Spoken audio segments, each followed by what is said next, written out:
Take a look. All right, let's start. Just make sure that people are really like that. But if it was water, you were looking for? Yes. Fantastic.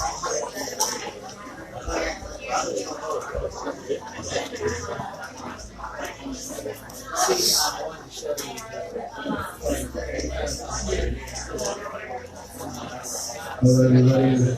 The music is refusing to turn off, so we're trying to get that situation taken care of. Hey!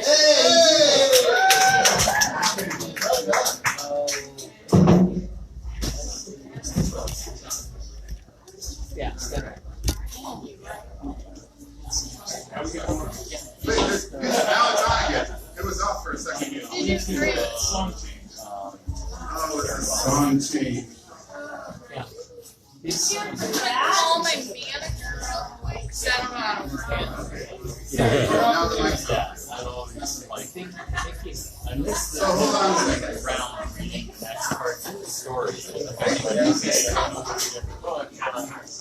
You know, everybody's like up the next installment. It's like the way it used to be with radio. Yeah. Last week. Next week when we hear stay out and say, All right.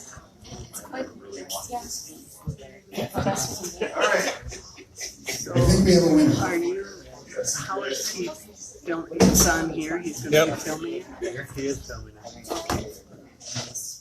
Oh my gosh, I am All right, everybody. Welcome to Poets and Pints, June 2019. My name is Tony Plocido, and I'm your host this evening. We have a really special show for you tonight. We have 3 poets that came in from out of state. One's from Iowa, one's from Kansas, one's from Florida. And then we also have our own representative Jenkins in the house. So I'm very excited. We are going to kick it off with the open mic, and I'm a bad host because I left the thing up there.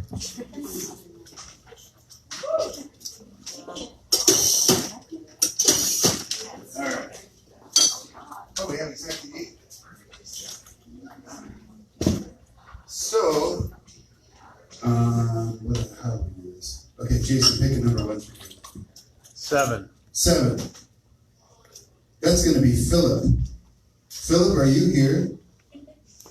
You're going to go first, but not quite yet. I'm a tease. This mic stand might need to be replaced. So, just a few announcements first of all.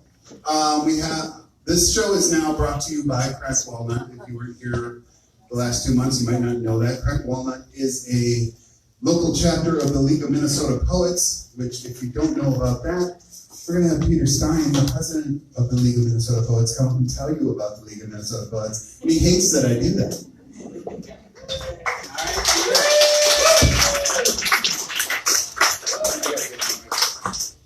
All right, so Crash Course, we do conferences, retreats, contests, stuff like that. Go to our website. We only have like 2 flyers if you want to check out, but there's a total of 19 different categories, so go online and check out the contest and see how to see your work.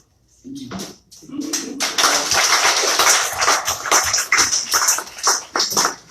It'll take longer.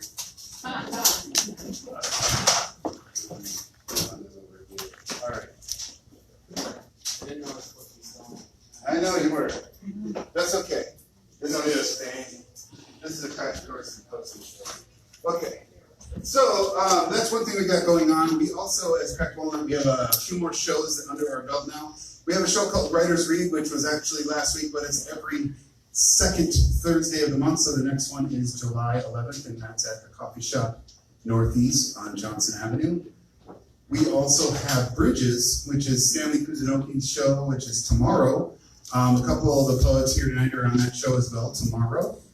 That's over in St. Paul at Next Chapter Books. And if you don't know Next Chapter Books, that's what used to be Common Good Books, which was Garrison Keeler's store. And then we also have a show called Literary Lights, which is now the first Sunday of the month. So the next one is in July. So now, Philip, are you here? You are going to be the first open micer. We mix the open mic up with the teachers. We do things in the executive around here. President, welcome to the stage. Bruce Raymond.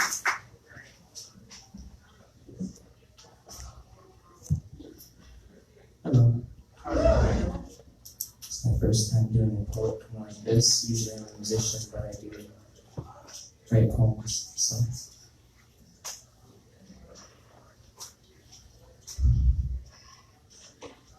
Life is not magazines. Life is not issue first of the month. Different cover with different topics to discuss. No, life is not magazines. Life is an obstacle, ever changing. Most of the time it seems its path is impossible.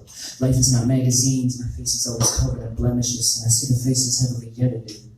When I was younger, I thought these stars were also angels that heaven sent. From places far from churches, my messengers filled the deficit. But life is not as easy as they made it look effortless. This is only your reality checking in. Like saying rocks below the water never feel the same as those, and it's the surface and the sun reflecting rays to look more perfect. And I'm sick of always falling short to those on the pedestal. Yeah, I'm sick of glorifying our revenues. I'm sick of being sick and always tired, always losing the better views of a life without desire. I never knew I want this even more when I was younger. I'm still young, and I'll set them through with the burden of this world, what's left to prove. I guess it's something greater than myself, and after death we can settle this, looking through this catalog that I've left for you. But now that I think about it, maybe life is like magazines, carefully organized and selective, placing image over flaws with a message. Yes, life is like magazines where ads are abundant within a world of colorless words and trends in search of acceptance. Life is like magazines. Sometimes you reach the end and you test it, and you fail to prove your mind was invested.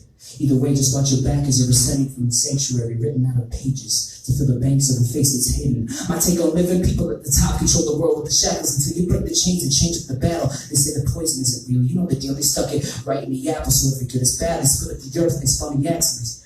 If it good is bad, they split up the earth, they spun the axle. Every good is bad, they split up the earth.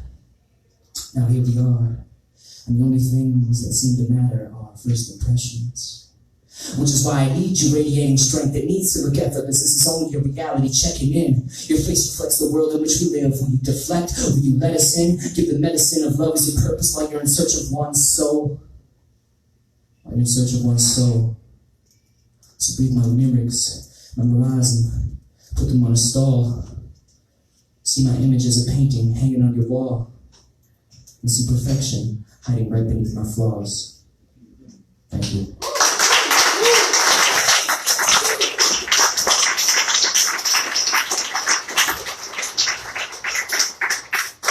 Well, that was awesome. All right, so I didn't say this before, and he was perfectly within that.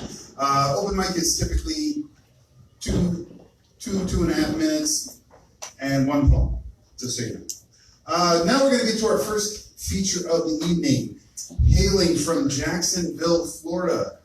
It's Jas Abramowitz, who has a book over here called Purposefully Unintentional. Is that right? Yep. Okay. Jas Abramowitz is a writer, actor, and performance poet. He's originally from Kansas City, Missouri, and spent 7 years in Chicago, Illinois, before moving to Jacksonville, Florida in 2015. His poetry performance credits include 4 years as part of Opus, a memorized poetry performance group in Kansas City, and is a 3-time winner of Chicago's Green Mill Poetry Slam. Everybody put your hands together for Jas Abramowitz.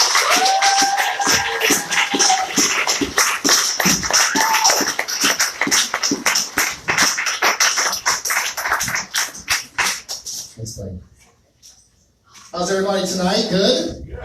Great? Yeah. Okay. All right. It is Pride Month, and I hope that everybody is celebrating and giving love to somebody that needs it. I am going to start off with a poem I wrote actually 15 years ago. And this poem, some of the information in it is no longer accurate, but I think it does a good job, especially looking back at where we are and where we come from. It's called coding. Once I worked as a medical coder. It was my duty to interpret a physician's dictation to accurately assign a numeric code representing the diagnosis or service. The next bad day, you know the one, where nothing can go right, where the boss is on your ass about the stupidest, most random shit on the face of this green earth, your deepest desire to look them square in the eye, right into the most cavernous part of their soul, and say, "Get off my ass, you genital wart." But you can't say that without risk of termination or litigation, so what do? Hold it in, bottle it up, take it out on someone you love, repeat the process daily to the eventual ruin of our relationships and premature death. So, the next bad day, you know the one. Just look at your boss square in their soul and say 078.19. The diagnosis code for genital wart. 569.42 is pain in the ass. Instead of saying go fuck yourself, try 337.9, excessive masturbation. ICD-10 is the reference book holding these gens. It contains every disease you've never heard of. It lists homosexuality and lesbianism as mental diseases, disorders, or issues related to lifestyle. How do we win a human rights battle when our very identity is reduced to insanity? I coded orthopedic problems for people who told their doctors they're gay, which I had to read in the dictation. I never once used a homosexuality code. I was able to justify this professionally by using the rationale that their sexual identity had nothing to do with knee pain. But here's the truth. I never believed that my friends or my family are suffering from a disease they can eventually be cured from. Right-wing religious nutjob isn't listed as a disease. Closed-minded social pig is not a disease. Bigoted, redneck, racist, sexist asshole is not a disease. These are choices. And many who oppose gay rights would have you believe that being gay is a choice and not genetic, and if that is true, then bigoted, redneck, racist, sexist, closed-minded, right-wing, religious nutjob asshole should also be a disease. No matter the codes, the diagnosis, or how they view us, we are human, flesh and blood, bone and guts, brain and soul, and it takes more than a few digits with a decimal point to define us. Choice is only choice. It does not define who we are or who we love, any more than we can control who our parents are or what we want to look like. There are some that will take issue with the message contained herein, and that will be my next bad day. You know the one. And I will look you deep into your soul, into the most cavernous part, and to you, I will forego the 337.9 and wish you a hearty go fuck yourself.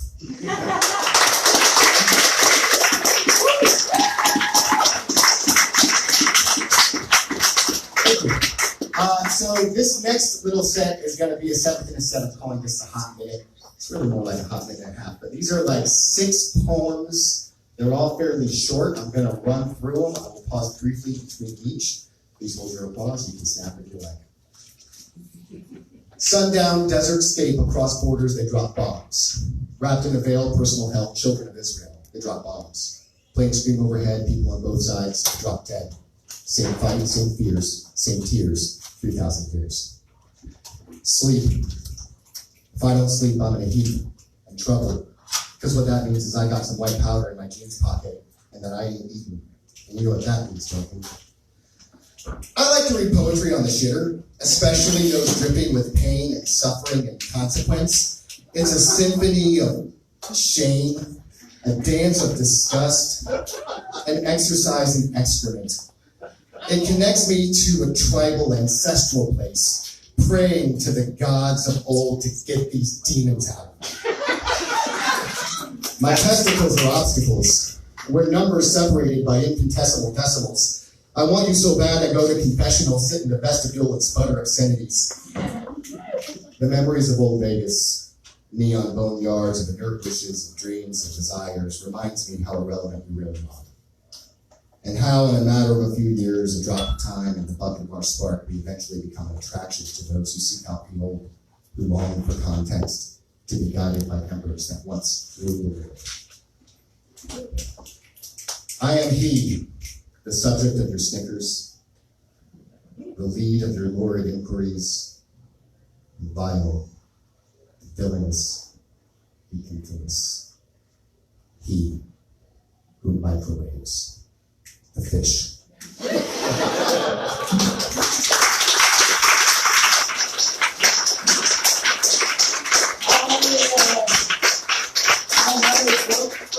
unintentional. It's called Purposefully Unintentional.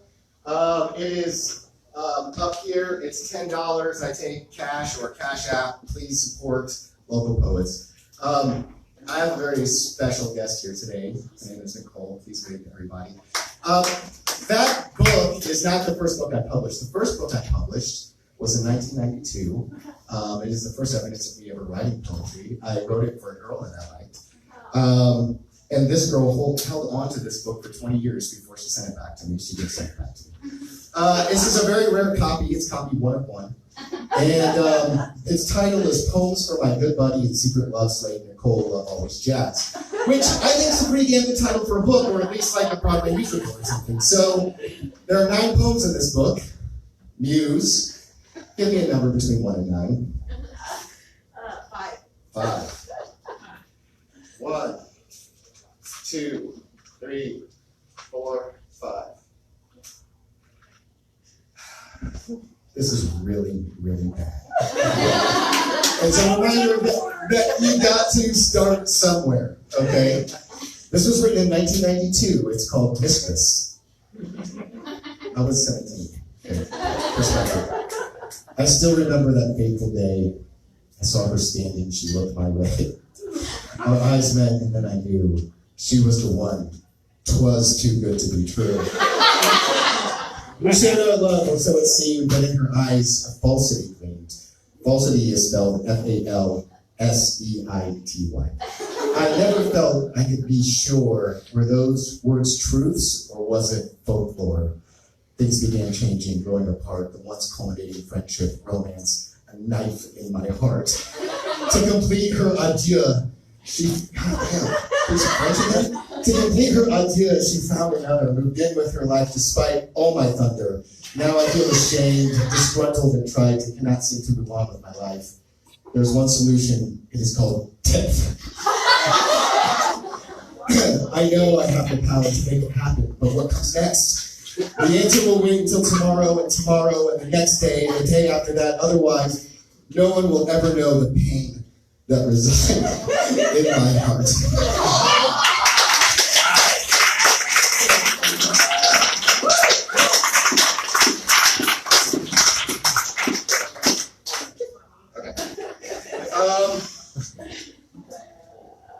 Tony says I have 4 minutes, so I'm gonna do 2 more. Yep, that's what I'm doing next. This is some new shit. New shit? New shit? New shit? I'm gonna teach you guys something. This one goes out to everybody that considers himself an ally in the fight against racism and all the isms and the ists and the obias of the world.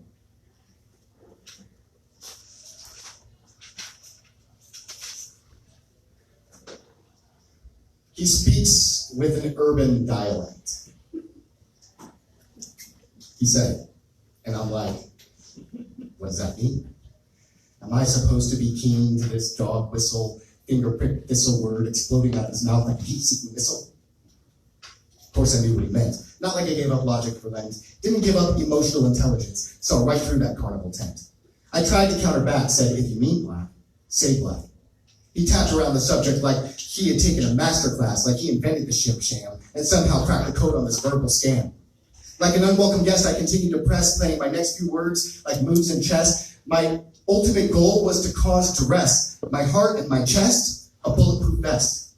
I was like a boxer looking for a spot to take my shot to uppercut this motherfucker hard. I was in full mode attack, and he said, I won't say black. There's another word I'd like to use.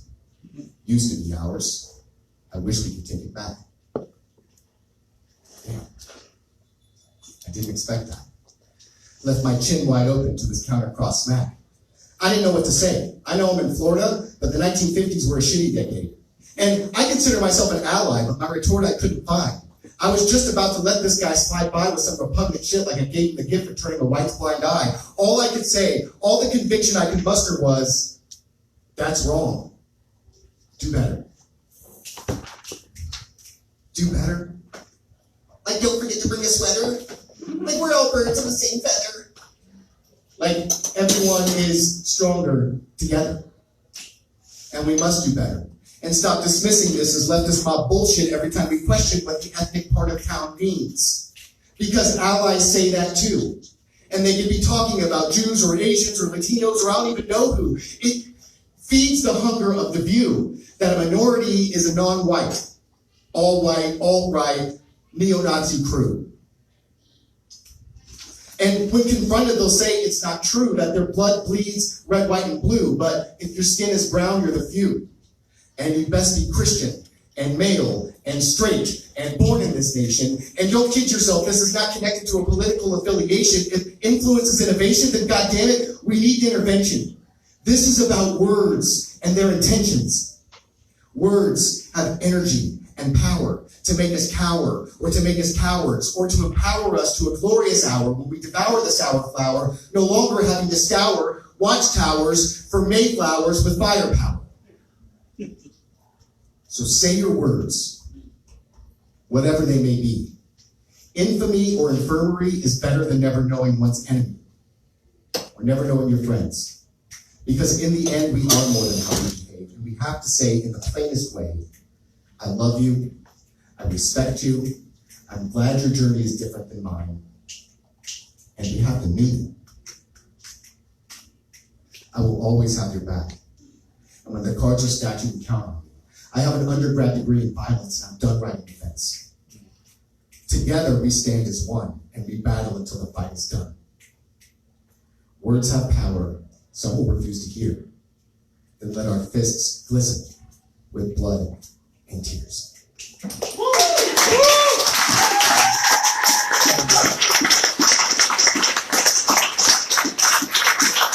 Thank you so much for your time again. All of the poets and books on the night, please support us if you can.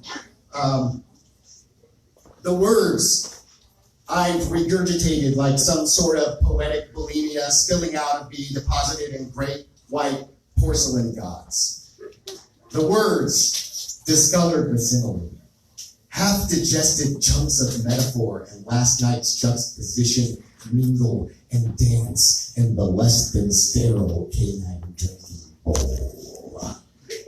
Because there are some things which need not be said, and those are summarily ejected from my body, from my mind.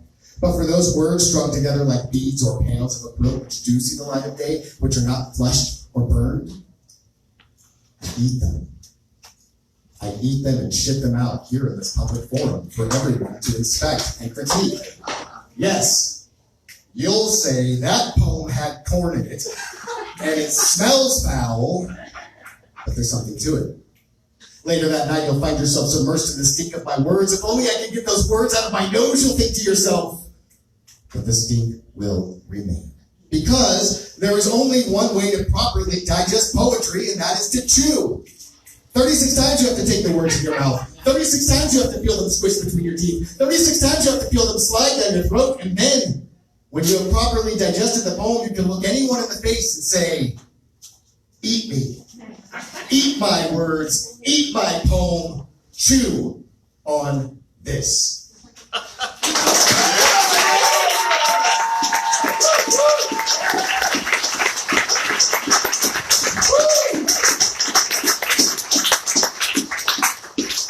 So I was looking through old poetry when I was a teenager too, and I found a poem that had a line that said, "And every step she took was on a piece of my heart."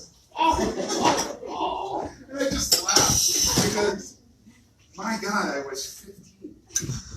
All right, now we're gonna do some more open mic. We do things a little weird around here. Shawn, give me number 1 through 8, not 7. 3. 3 is Charlie. Now, Charlie, did you want to do your own piece for open mic, and then I can do that? I can let people choose. Okay. Charlie Curry, everybody.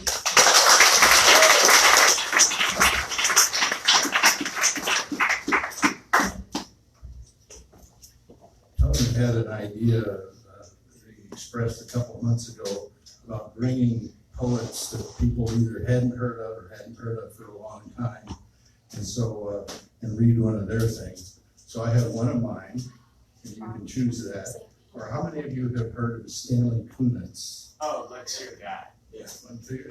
I mean, no.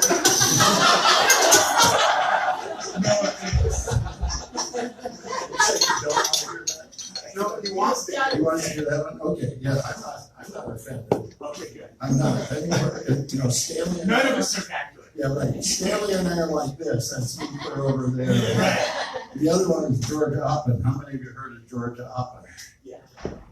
Not me. Even fewer than have heard of Stanley. Let's do George, and I'll show you the other. Fair enough. Right. This is called. What is it called? Image of the Engine. Just for your, Oppen is one of the objectivist poets, and this is a partly biography and his entire life's work. So you can tell he didn't get published much. 1. Likely as not, a ruined head gasket, spitting at every power stroke, if not a crankshaft, bearing knocking at the roots of the thing like a pile driver, a machine involved with itself, a concentrated, hot lump of a machine geared in the loose mechanics of the world with the valves jumping, and the heavy frenzy of the pistons. When the thing stops, is stopped, with the last slow cough in the manifold, the flywheel blundering against compression, stopping, finally stopped, compression leaking from the idle cylinders. Will one imagine then, because he can imagine, that squeezed from the cooling steel, there hovers in that moment, wraith-like, and it's like a plume of steam and aftermath, a still and quiet angel of knowledge and of comprehension. Endlessly, the definition of mortality, the image of the engine that stops. We cannot live on that. I know no one would live out 30 years, 50 years in the world if the world were ending with his life. The machine stares out with all its eyes, through the glass with ripple in it, past the sill, which is dusty. If there is someone in the garden outside and so beautiful, what ends is that? Even companionship, ending. I want to ask if you can remember when we were happy, as though all travels ended untold, all embarkations foundered. On that water gray with morning, the gull will fold its wings and sit, and with its 2 eyes there is much as anything can watch a ship and all its hallways and all companions sink. Also, he has set the world in their hearts from lumps, chunks. We are locked out like children seeking love at last among each other. With their first full strength, the young go search for it. But even the beautiful bony children who arise in the morning have left behind them worn and squalid toys in the trash, which is grimy death of love, the lost glitter of the stores, the street of stores, crossed by the streets of stores, and every crevice of the city leaking, rubble, concrete, conduit, pipe, a crumbling rumble of our roots. But they will find in flood, storm, ultimate mishap, earth, water, the tremulous surface, the heart thundering, absolute desire.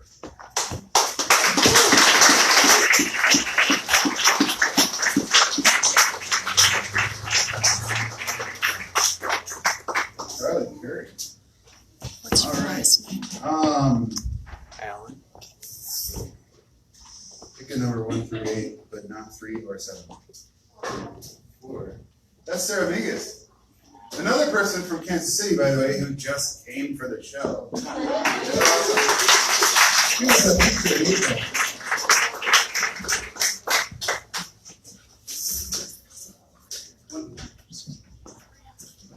Good evening, everybody. I'm happy to be here. Shawn Pavey actually inspired me to keep writing poetry, and I was a feature in April, like Tony said. And since then, I've released the second edition of my book. And if it weren't for Shawn and Tony and several other KC poets, I wouldn't be here today. So I just wanted to be here to support Shawn and to meet some other wonderful, amazing poets and hear some wonderful poetry. So here's a poem from the new book. It's called Nerve Endings. Sat in the cold, sterile doctor's office, summoned the last ounce of energy I had saved, and pleaded with the nurse to give me something for the pain. Furtively attempted an explanation, how most days my tired, tender muscles are on high alert, overactivated, like the jitters after too many cups of coffee. Search for words to describe the agony I felt during a loving massage. How his hands felt like the angry hands of a Swedish deep tissue masseuse with an axe to grind. How my tender muscles feel tight as a child's wind-up toy, moments before its release. Hangry, because the nurse made me fast for 12 hours. Described how I had to roll out of bed in the morning because sitting up hurt too much. Received uninsured dirty looks. My request for the food fast blood work denied. An offer for the blood test kit to use at home given instead.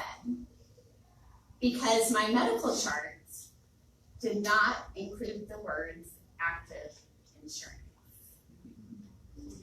Shared my fear of needles and refused to exit without my skin being pricked by the lab tech. Walked the tightrope between indignation and hysterics. Warm, salty tears on my soft cheeks. The doctor in the white coat reluctantly scribbled a note for entrance into the pain management clinic. I have back scans of the bad parts, I say. Words greeted by the silent pause of disbelief. 1 hour later, I return, proof in hand, covered in red and yellow spaces, telling the story they refused to hear.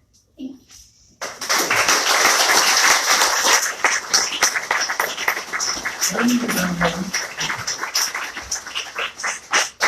All right, now we're going to bring up another of our featured poets. This guy, and me, and another guy did a book back in 2012. This is Jeremy right here, Jeremy O'Neill. This book is available over there, by the way. Let's say $10.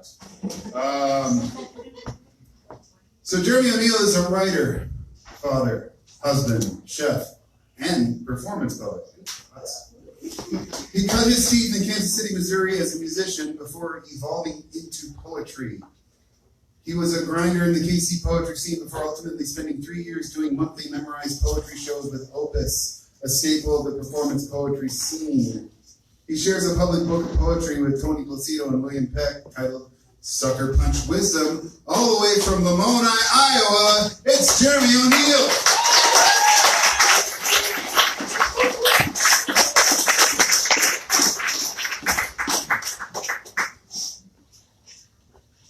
Thank you. Happy to be here.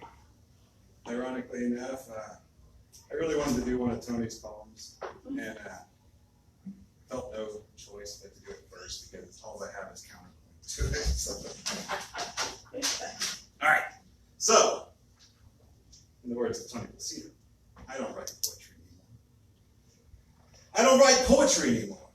I don't feel the need to speak to you in the word of the day type vernacular. It's spectacular the way poets feel the need to bleed before you. They have this hit list of bliss or piss, depending solely on their level of pot, or whether or not it's plus or minus 10:30 p.m. I can't stand how they condemn things from their positions on the stage, sometimes directing their rage at their peers. It appears as though they're having fun, a little tongue-in-cheek speak to make your knees go weak. All these poets are just trying to get laid. If you had paid attention, you would have realized their dissension into iniquity. No. Big words don't work for me. I take the time to craft for the small mind, for the dumb kinds. I speak about society and sex, politics and breasts. And I won't rest until I've screamed at least twice. Now, isn't that nice? That was twice. Wouldn't you pay twice the no cover just to discover more of me? This poet is free, at least on the weekends. Well, that depends on my friends what I have to spend. I go where the booze is free. I go where the people want me. I go where if they taunt me, I can turn around and pee on the parade. Well, I think my point has been made. Poetry sucks, and you're stuck here for the rest of the night. If you knew what's right, you'd walk out that door. At least out there, people are poor.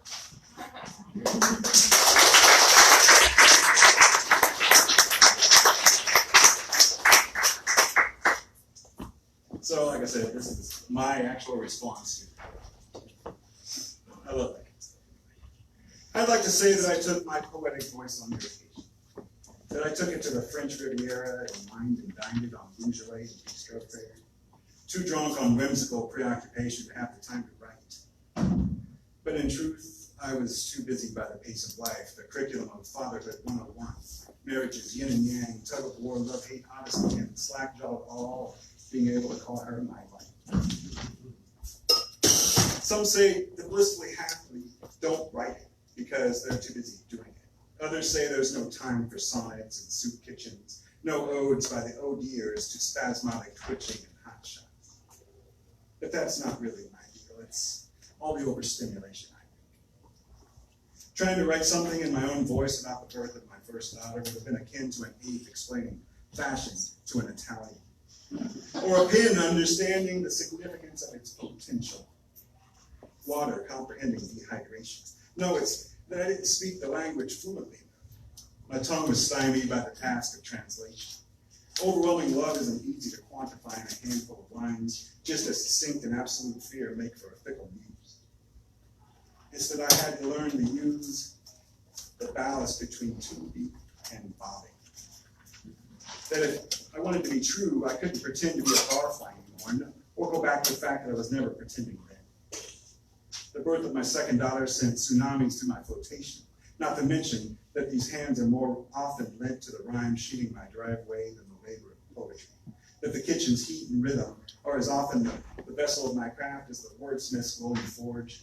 I'd like to say that this hiatus is over, that I am fluent enough in love's tongue to at least avoid sounding vulgar. I'd like to say time will unfold itself around me, affording me the chance to get it right. I'd like to say I love her better than I could ever do it here. What strange words we learn when the haze begins to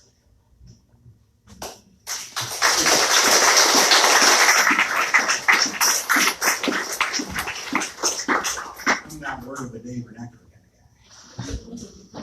So there's been occasions of myself falling into myself, as if a manhole cover were purposely left out of place, when firm footing is suddenly not, and the pit of my stomach lodges in my throat, gulping me out and away. There's been occasions of myself despising myself, and I contrive desperate ways of spitting myself in the face, like nocturnal sled rides down the steepness of my decline, and when the speeding pitcher just right to bring up sufficient gust, just hawk it up, but not away, briefly, long enough to feel the difference before I catch up with that globular release, then smack! I remember why I spit in the first place, is contrast. It has a way of bringing me back, riding my heels so I don't overdo the doom and gloom parties, having a guest list of just one. because when I arrive fashionably late, I'm so very seldom impressed. It's thoughts like that, yeah, just like that, man. But occasionally, it's moon dances and hot springs, boiling with lunar buoyancy. It's hell yes, fused with fuck yeah. Rip roar motivation that makes my milquetoast alter ego look like the flimsy shell encasing an egg, hurtling in the face of futility. It's striving to make that the most, and not just the occasional reprieve.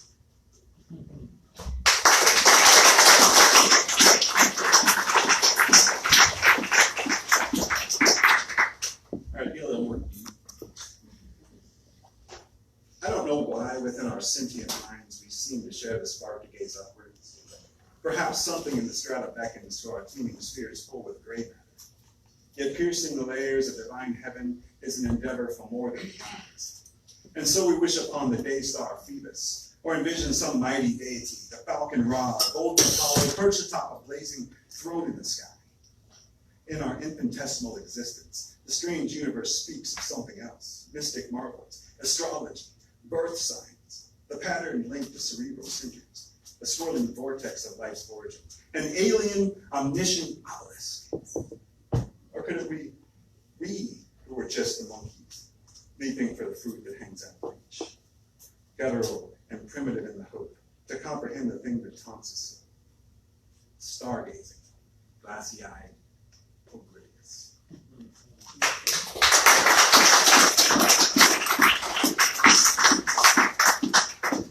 Thank you. I'm an Iowan now. I am, but it's hesitant. Yes, I know. My heart is in Kansas. But we love Iowa. We have goats, we have chickens, we have all kinds of things that I couldn't afford to have in suburban Kansas. So, but back to KC days, for Jas, for Tony, Shawn, all of us guys are KC boys. Tony was a transplant, but he'll always be a KC boy in my heart. But anyway, to go back to that time frame. Whatever it is in the Kansas City night air, in the springtime mulberry breeze, the lilac and asphalt mingling with river whiffs, crabapple and sourwood, the urban churn of exhaust fumes and the exotic fragrance of dogwood, severed grass, wildflower and sewer. These scents I remember like the warmth of the womb, not distinctly, more as man recalls the cave. Hovel, hut, insect, carrion, the hunt, then lightning, flint, tinder fire, the long line of ancestors, the evolving genetic wire that thrums through the ages, connecting senses, like a filament, into the frontal lobes of all mankind. This olfactory memory, this April wind in all its complexity, has me standing outside, staring up and down my street, noticing things I see daily but don't. The lone tulip, sprouted on my fence line with perfectly clipped carpet of grass surrounding the gnarled stump next to it. Or the way the streetlight shining through the broken Beck's bottle wedged in the crook of the oak in my yard turns into jade. I breathe deeper and see the velvet sky, the swollen, pearlescent moon, stars, how they strode like the inside of some infinite geode, like the Godhead, the fount, then collapse aware and infinitesimal among the odors of empty, pungently alive.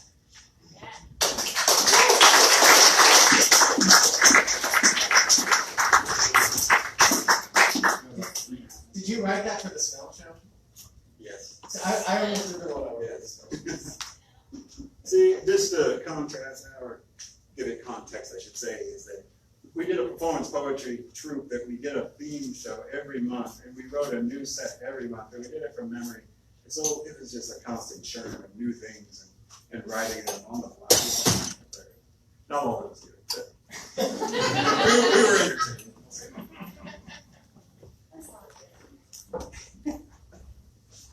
So, this is ID. The slippery skin of self abides only when wetted, with the viscous slick of sweat squeezed from dormant pores, filling an unused facet like an arid reservoir. Are you who you thought you were? In the house of your mind, behind doors forgotten, are you what you think I am? Under the basement lights, in its cluttered garage, within its vacant bins, perhaps the missing link of man is merely waiting in the spare bathroom just because you've never gone in. Perhaps the only answer depends upon whether we want to touch ourselves. Deep enough to spelunk, dig right into the wet center of things, the primordial pustule lanced at last, fingered into a form we can figure, then smeared onto this identiculous skin.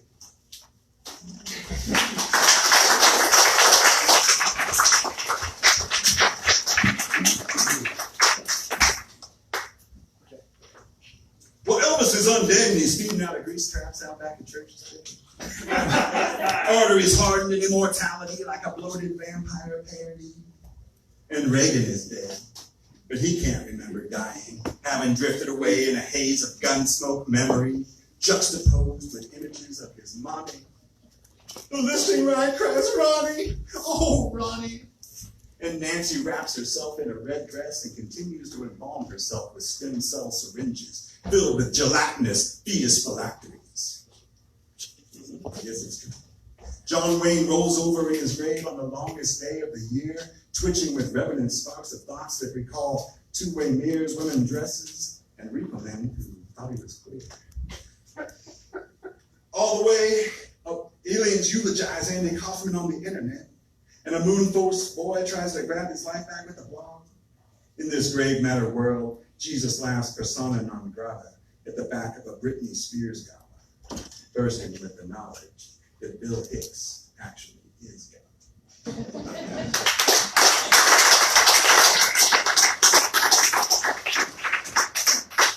I got one last show. Thank you very much, everyone. It's been a pleasure to be here. Life is all too often a recipe for chaos, with unpredictable steps emerging from an obscuring murk, forcing you to fly by the seat of your pants, to continually compensate off the cuff. Perhaps this is why at the most hectic of these times, I crave the kitchen like a starving man. It is there that I can undoubtedly carve out a bastion of meticulous order, a place where well-laid plans very rarely go awry, unlike life.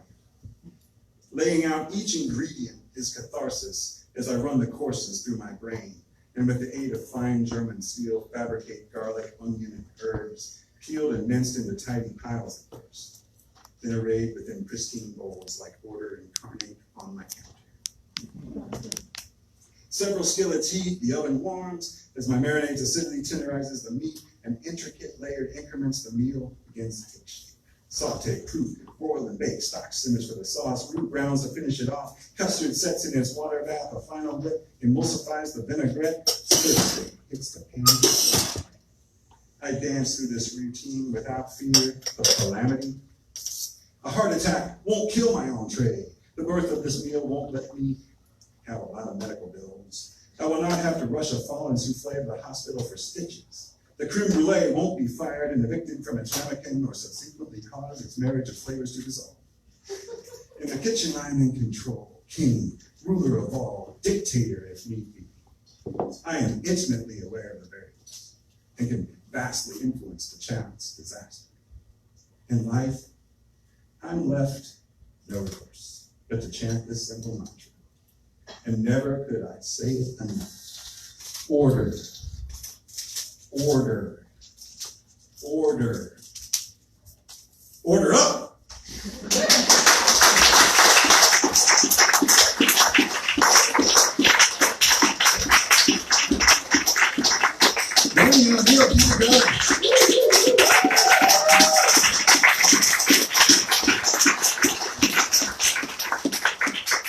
Everybody, we are at a brewery. This is a bar. So you should buy beer or soda, pretzels. And most importantly, tip our wonderful bartender, Katie.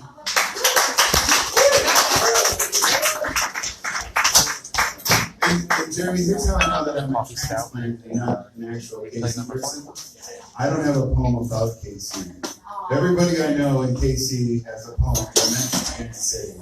And I do not yet. I'm gonna write a poem about Minneapolis now. Yeah. So that's the difference. All right. Let's see here. Brendan, 1 through 5, pick a number. 1. David Bayless. members of this here Poets and Pints. We're going to the open mic. And then we're going to take a break, but don't run away right away. Welcome, sir. Although there's always a possibility that you will run away because True.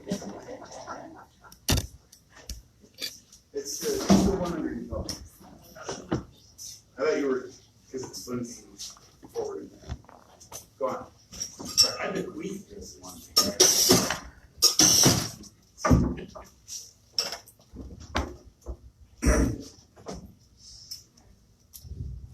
us as is down.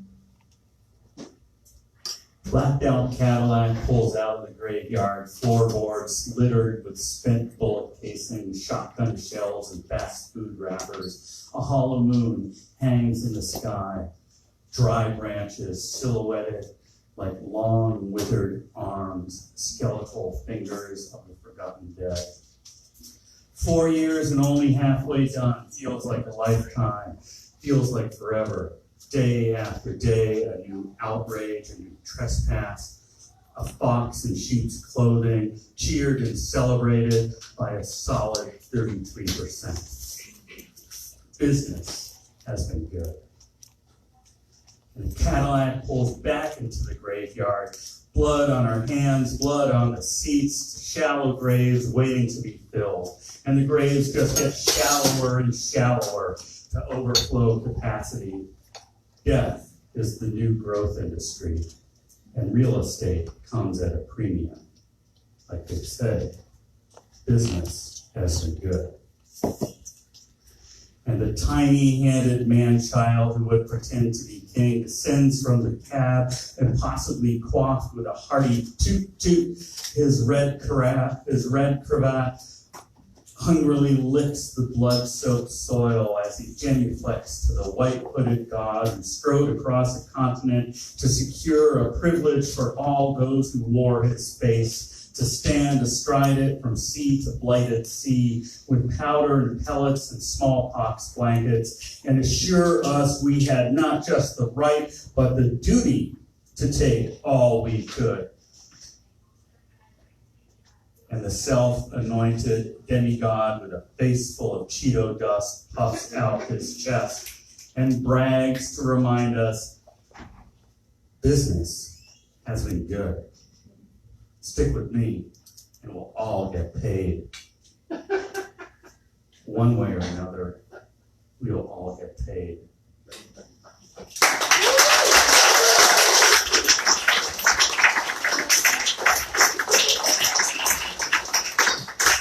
There we go, everybody.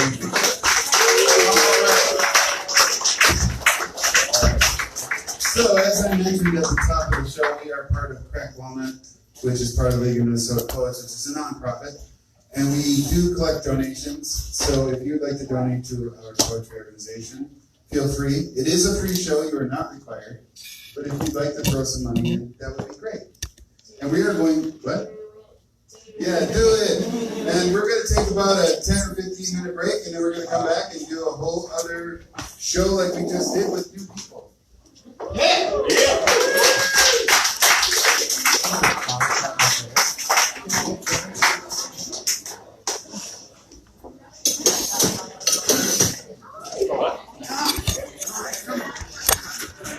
Actually, yeah. It was a tough choice.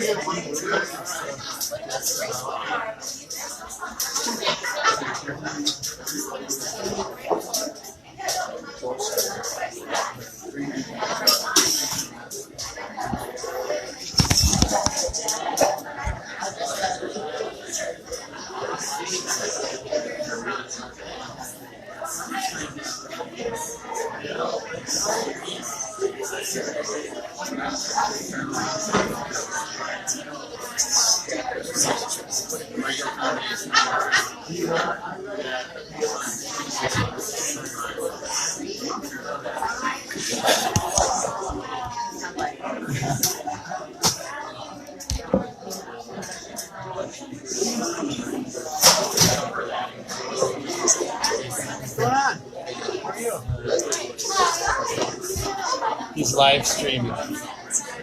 So our conversations on the internet. We talk about Tony.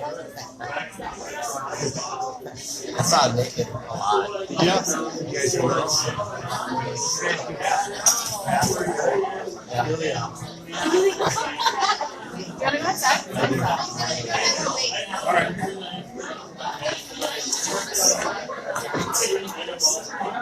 I see a lot of posts.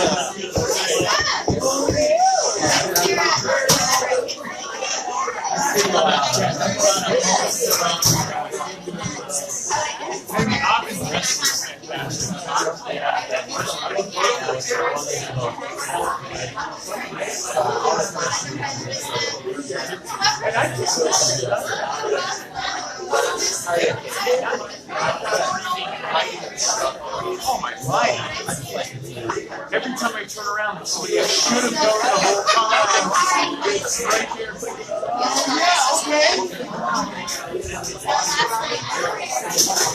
Right. Yeah, he was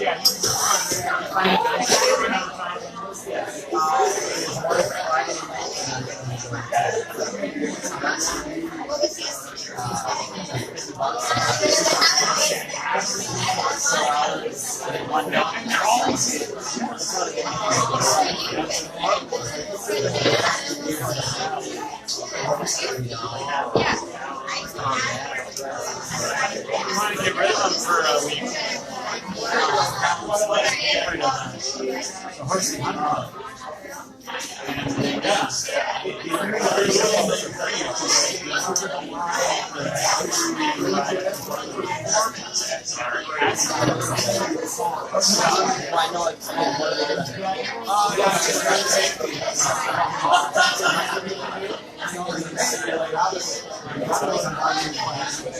Right. But not every performance.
Yeah, he's in between. He doesn't have everything.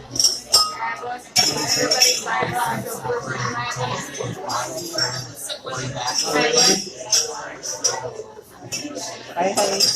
Yeah, right back to grapes tonight. Did that happen? It's streaming on Tony's Facebook I saw it. for my fiance. Yeah, I don't think Jake will do that. Can't come on. So he wanted to see it.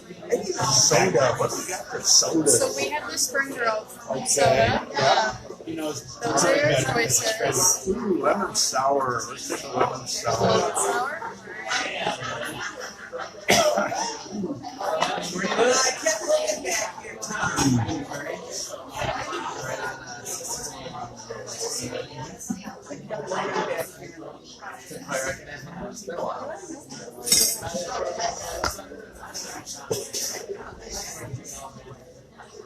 Did you have Italian? Yes, I did. What's your last Curry. name? Curry. With a C? Yeah. How'd you see this?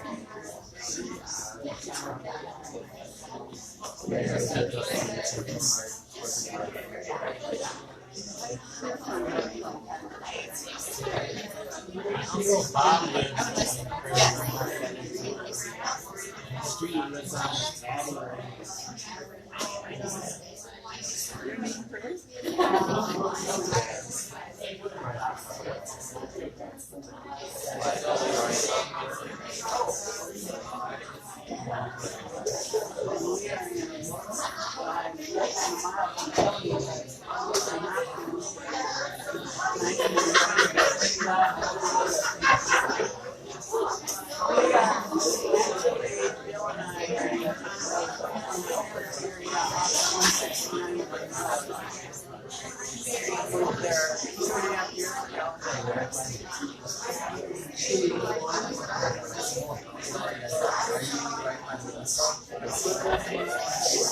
We are actually the oldest complex where they have all of those condominium apartments. And the one company that's in there is Digital River. So by,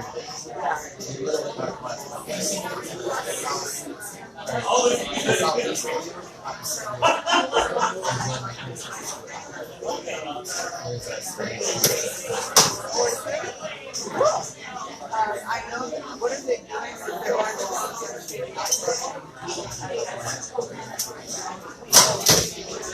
I see, I have so many gallons. So we play number 4?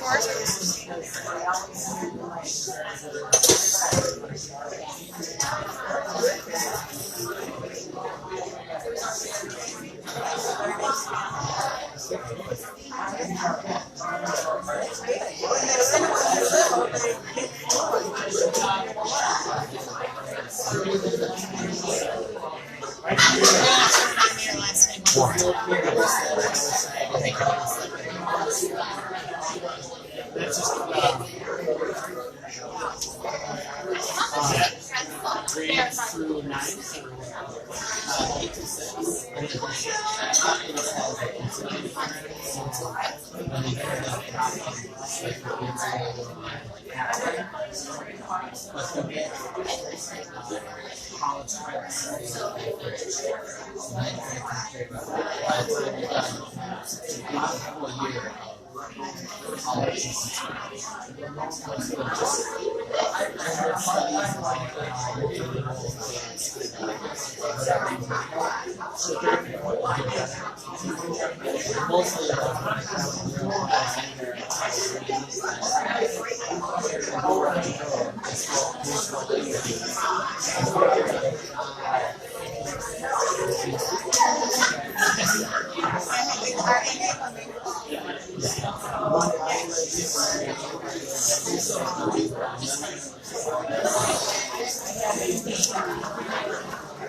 all of America, I had 2 supervisors, a lot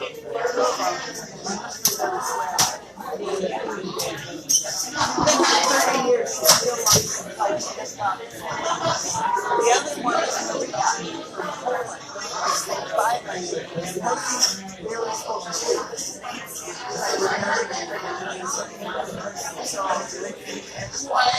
and Billy was so frustrated with one another, could not understand each other. So they would come and find me because I could speak so clearly. I have innate ability to improve languages. So Billy would come and bring it to Maria, and Maria said, "What did you say?" I said, "This is what you said, and this is what we wanted to know." And Maria would answer, and we were and I said, "So I put that on my resume, I'm a translator, but there's only one language." Or translate English.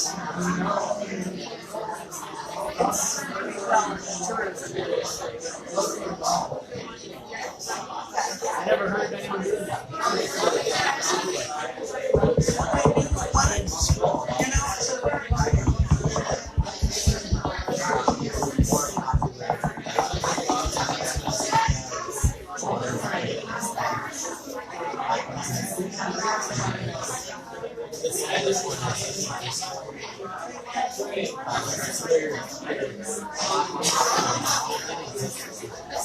Yeah, are they meant for kids like yours where you want them to learn the language, or are they mostly people that Spanish? Can I get replay number 4 and then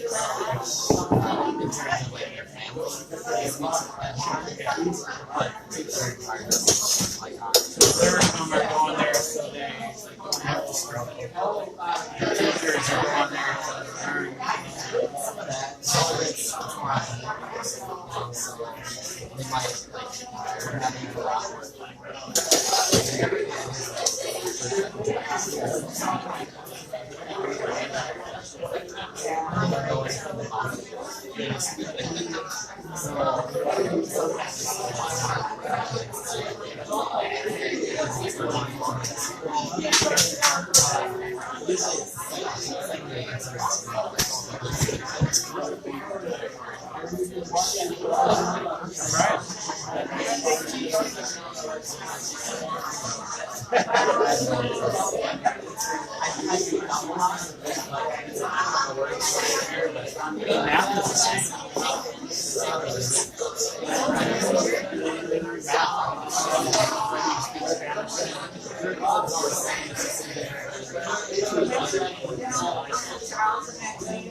Hi, I just want to break my time. what's your last name? Right now?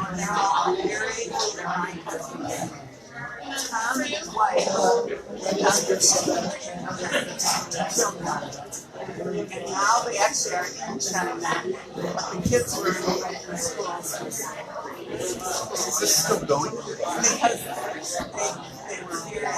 It is still going.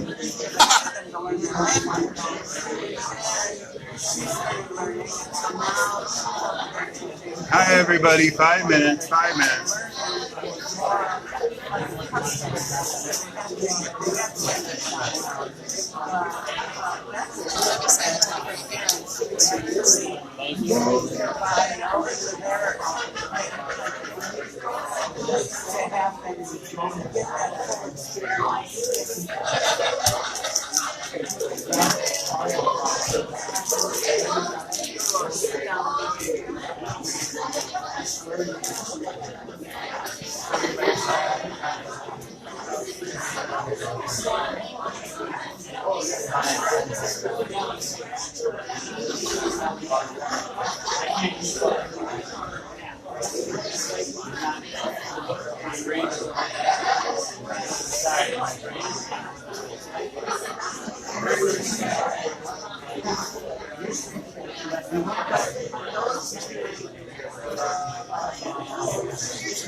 Hi, I'll have another one of the blueberry Belgian, and this will be on my pad, so let me give you a card here.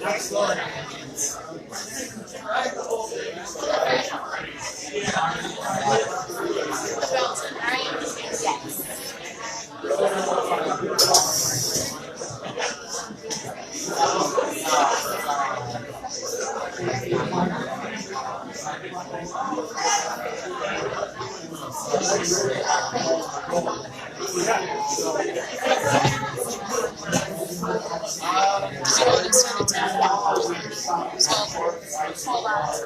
Yes.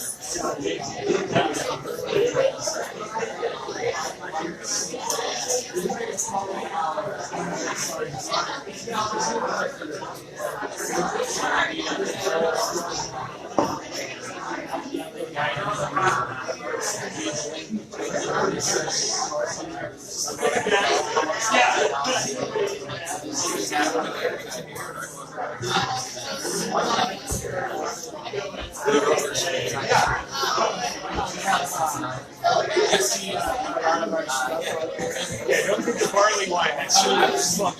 You don't realize. Oh, it's delicious. Yeah.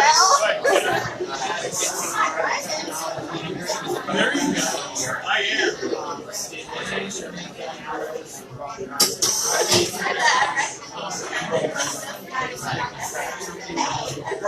Yeah, well, I mean, the full batter on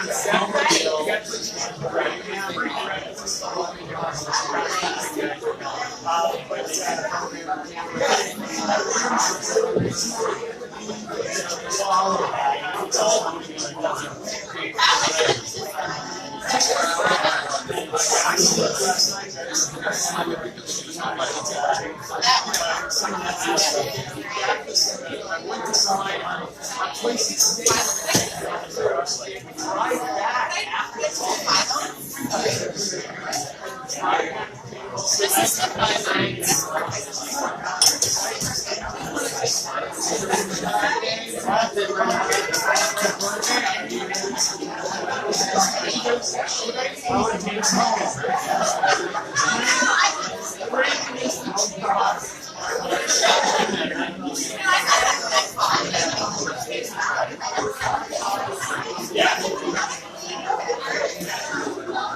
Yeah, so the only reason it fell through is kind of so they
I'll take another bottle cap.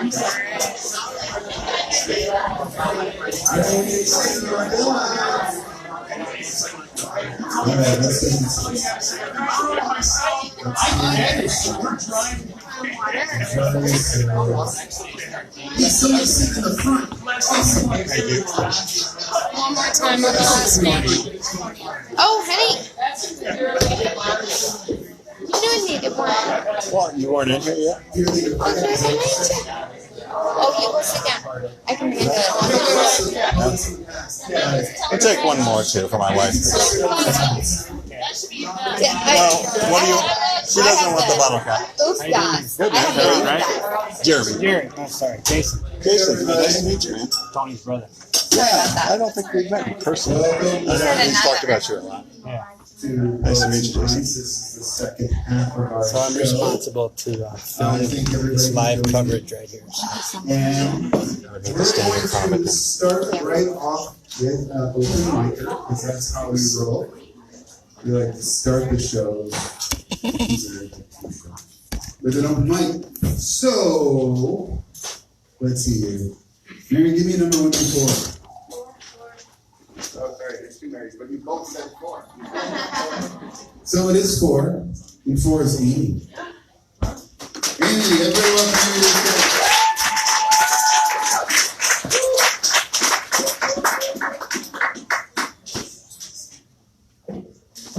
All right. So I'm Amy, and I'm super nervous. Oh my gosh. I'm actually wrote a novel, and I'm trying to get that published. And so I decided to read a poem from sort of delving into my characters. So I wrote a whole slew of poems for my novel, and so that's what I'm going to do. It's a bit of a rhyme, so those that hate rhymes, forgive me.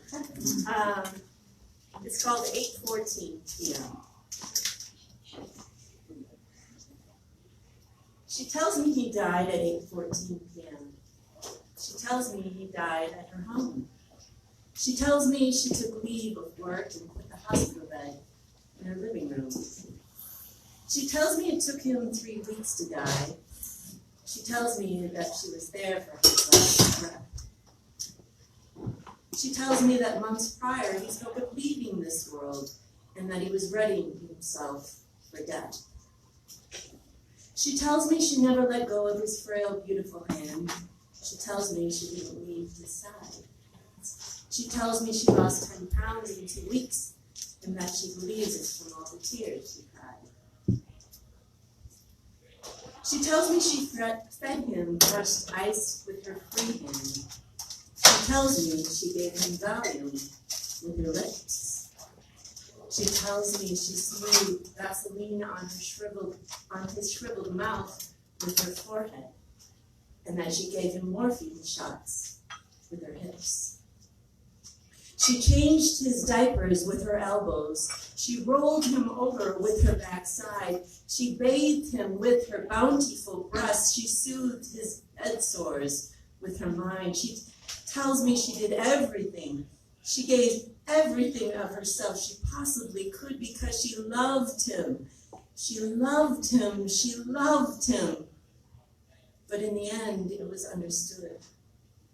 She tells me in the moments just before he died, he quietly spoke my name. She tells me it wasn't just once or twice, but a lamenting and a refrain. She tells me she tried to silence his words with hushes and shushes and pleas. She tells me she covered her ears with her feet. She covered her heart with her knees. It's been 3 months since she rocked herself out of that fetal position. It's been 4 months since he passed away. She tells me she forgives me for my sins, and she forgives him his last thought at 8:14 p.m. that day.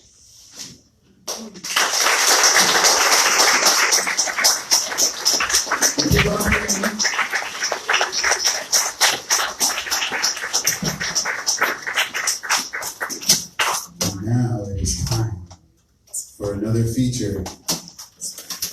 One of the co-founders of this here Poets and Pints, Brett Elizabeth Jenkins.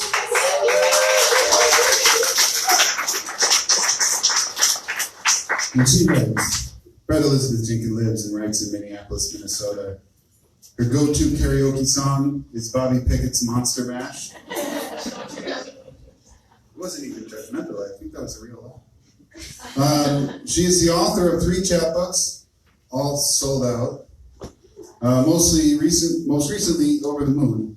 Look for her work in The Sun, Beloit Poetry Journal, Gargoyle, Drunken Boat, and elsewhere. Her website is brettelizabeth.com. Everybody welcome to the stage, Brett Elizabeth Jenkins.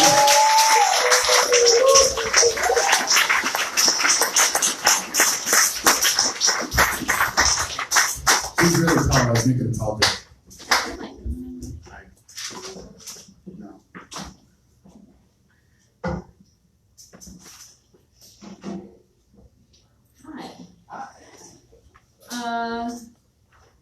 Okay, I have to tell you guys something.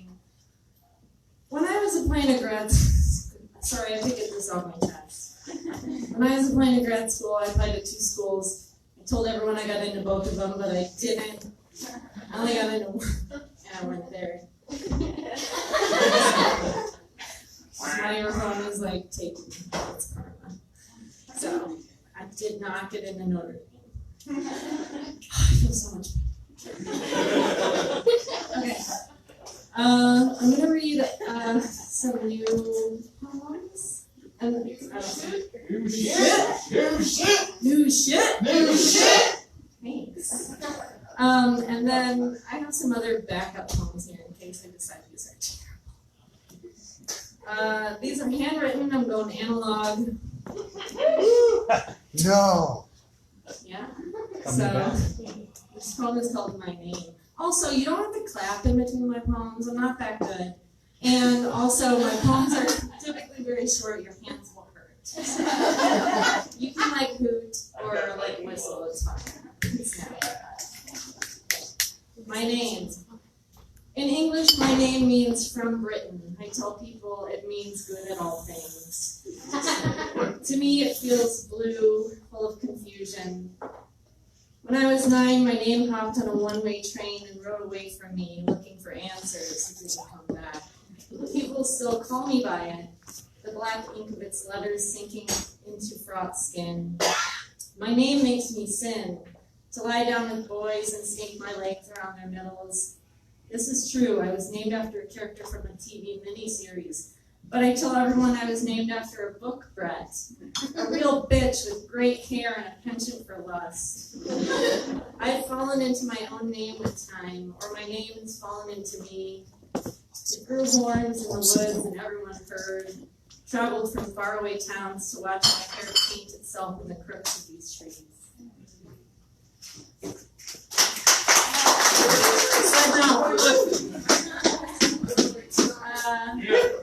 I don't know, I've been writing a lot of poems about horses lately, and most of them are called Horses Explain Things to Me. This poem is called Horses Explain Things to Me. The horses don't judge me. The beer drinking, the revolving door of my bed. I wrote this one. They don't have eyebrows to raise. Their whinnies are long and slow. They ask me to pull back my own reins, to slow down to a canter. They show me how to direct my own desires, how to control my hunger. I tell them all these things have been taken away from me. They told me to look at my hands, how they can open and close in a small thing. Hold something. A coin, a stone. Hold your intention, like a bottle, like a cup. You can drink like a thirsty hummingbird, or sit down with a cup. Horses don't drink from cups. They fucking eat them.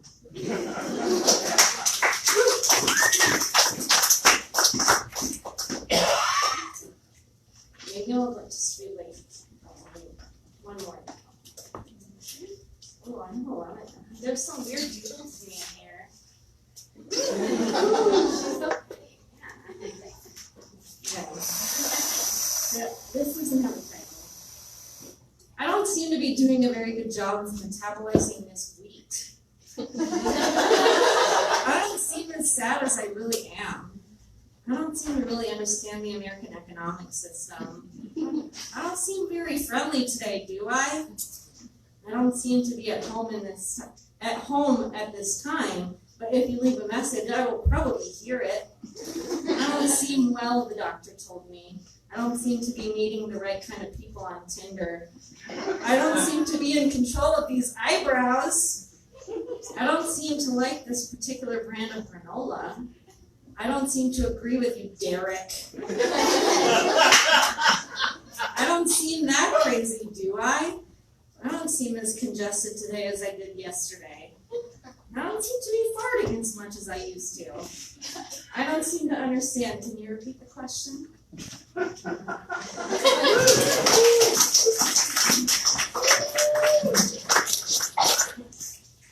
Alright, this is. Whoa! What is happening? Do I just need to tighten this?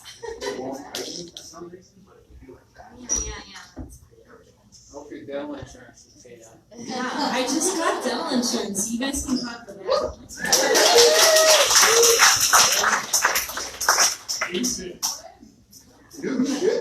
Look at my teeth cleaned. This is called God's List of Party Games. God showed up late to the party, half drunk and wanting to fight. But no one would fight him, so instead we all followed him out to the forest where he traced tipsy paths through the pokeweed. He taught us a version of Marco Polo, where instead we all called out, God, and he would just not answer.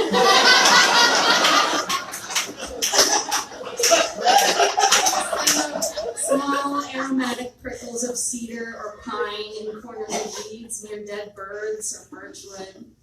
The night turned from dusk to a supernatural purple, a tiny necklace of light coming off the moon like a voice, and God laughing with too much wine. Yes, we all had a little bit too much wine.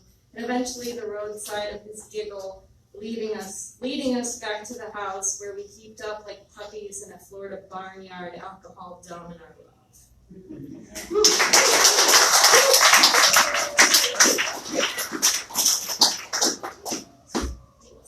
This one's about, I keep having dreams where my teeth fall out. So. Yeah. This is called Take 42. You got dental insurance. I do have dental insurance. If it happened, we'll just get a new one. Take 42. This is the one where I'm giving a talk and they all just fall out on the podium. It happens the same every time. The back ones start to crumble and I chew them slowly, like I'm biting a concrete sandwich. I spit out some molars while moving on to my next point, and the suit I'm wearing is always really sharp. Slim pinstripes I can't afford, but here are these teeth. What do you know?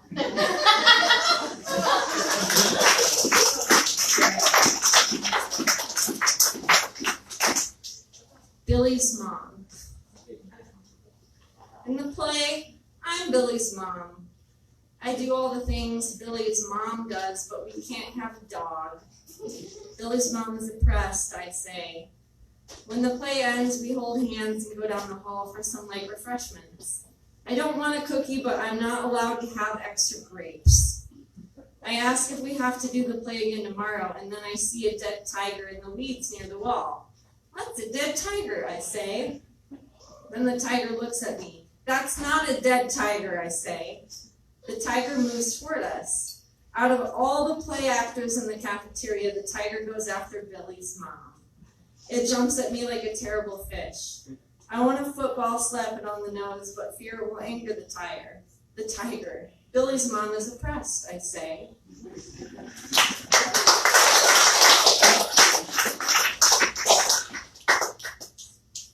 I'll just do it.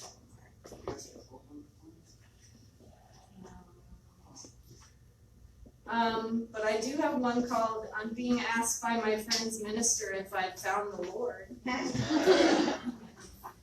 I say, I have looked places. I say, he's definitely not in my glove compartment.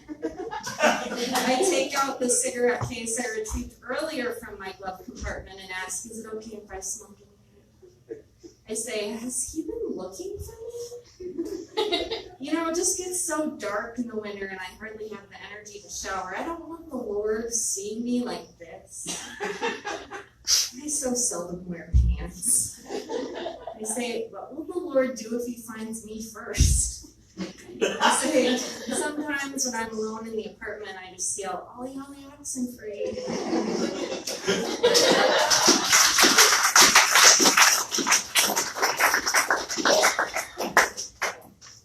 I'll just do one more. This seems right. Madness due to poison ingested 2 hours ago. Oh, somebody wrote something on the back of this. It wasn't me. My words have always come out like mangled, wheezing accordions, like a symphony of farting trombones. How should it be any different now? My feet are busy erasing themselves, my stomach full of koi fish, a Japanese pond filling me up to the top. There's a small woman in a pink and brown kimono standing at the entrance to my small intestine. Her hair is held in by sticks that poke into me. It's really dark in there and I'm scared for her. 2 cranes lift high off the ground and I'm looking for my mother. There's something I've always wanted to say.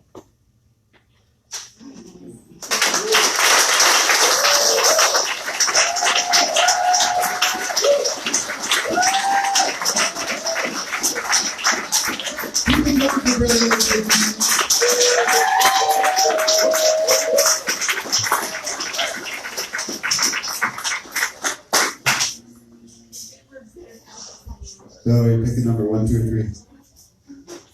2. Allie. Keep clapping. I'll say it straight.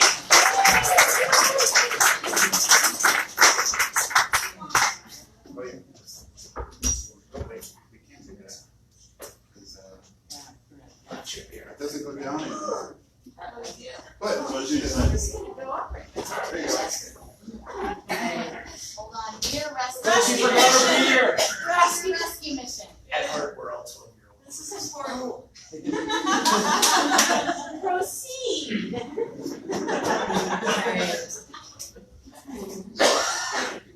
This is a goodbye poem titled Let It Flow. You claimed I was your rock, but your waterfall of emotions fell through the cracks in my foundation, causing canyon-sized voids. Where once my hot stone welcomed your cool waves' caress, I now try in vain to avoid. Turn to ice, to stop the flood. only expanding the crevices deeper, prolonging the process. But for now, we feel so solidly put together.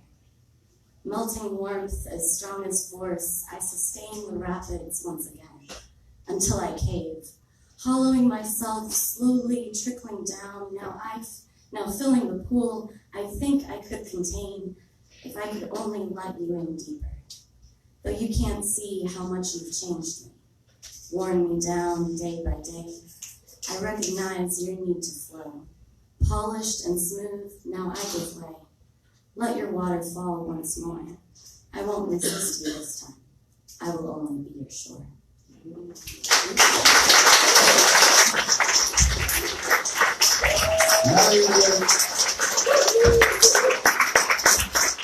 Next up in our open mic, it's Rick Hilbert. It's on the stage. I want to do one thumb. And not a vibrant thumb, not a two. All right.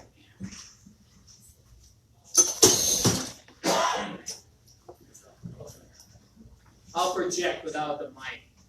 Nice. Boy. First one, these are all short. The first one's called Hair of the Dog. He missed the bus. His head fell to him like a twisting rhombus, spinning out of control.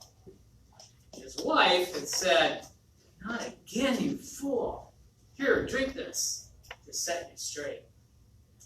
At the corner, he knew he could do no worse. So he drank it down and fell into a swoon.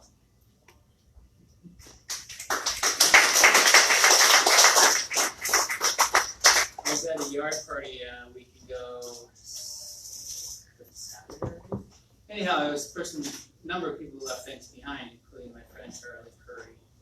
But somebody left behind a pair of eyeglasses, and it struck me that they were Audrey Hepburn's. But I knew Audrey Hepburn wasn't at the party; she no longer lives. Anyhow, when I heard about this eyewear, I wrote the poem called "Ode Upon Eyewear."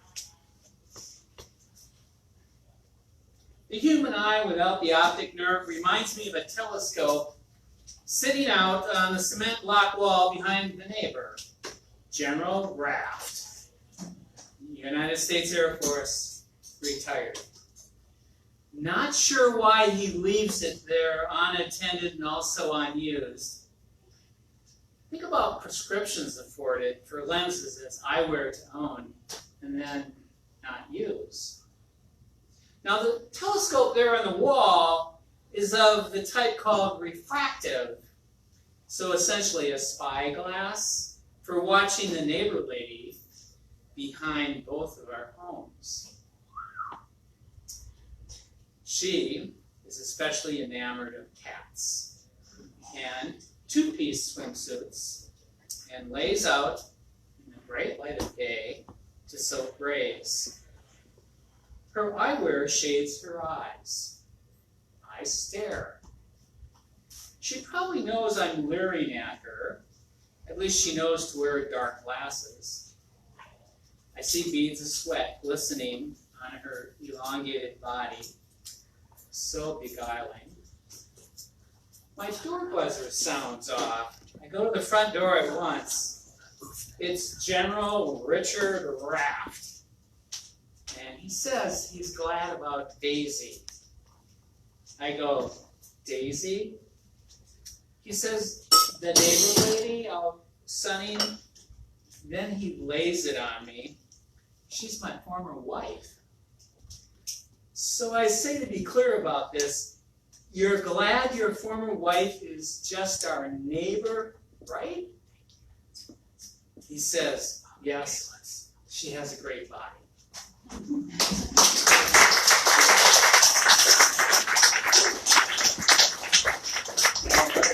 Thank you. That's from the 1950s. Now we have come to our final feature of the night, Mr. Shawn Pavey. Shawn Pavey is a graduate of the University of North Carolina's undergraduate honors creative writing program. Pavey likes his Tom Waits Loud, me too, his bourbon single barrel, me too, and his basketball Carolina Blue. He's the author of 3 books, Talking to Shadows, Nobody Steals the Towels from a Motel 6, and the just released and available right over there, Buy a book, Survival Tips for the Pending Apocalypse. Everybody put your hands together for Shawn Pavey.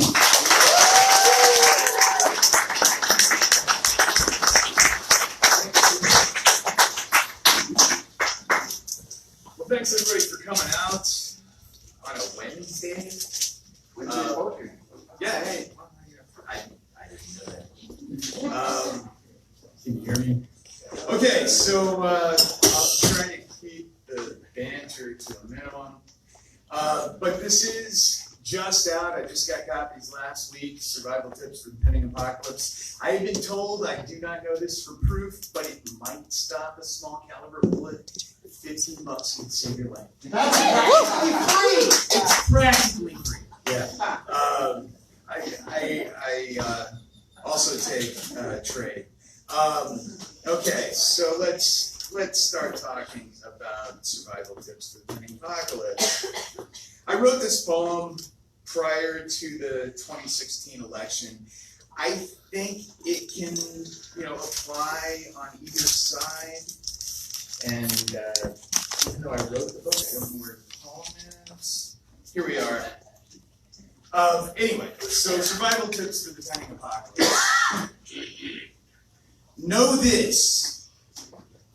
You can survive on a diet of red beans and rice indefinitely.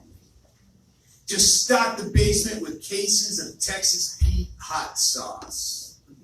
Plant cabbage and carrots now for coleslaw because you can't descend into full-blown goddamn savagery just yet. Let some of that garden go to seed and store it all in a cool, dry space for next year. Load up the larder with as much white vinegar, vegetable oil, and black peppercorns as it can hold because you just can't trust mayonnaise.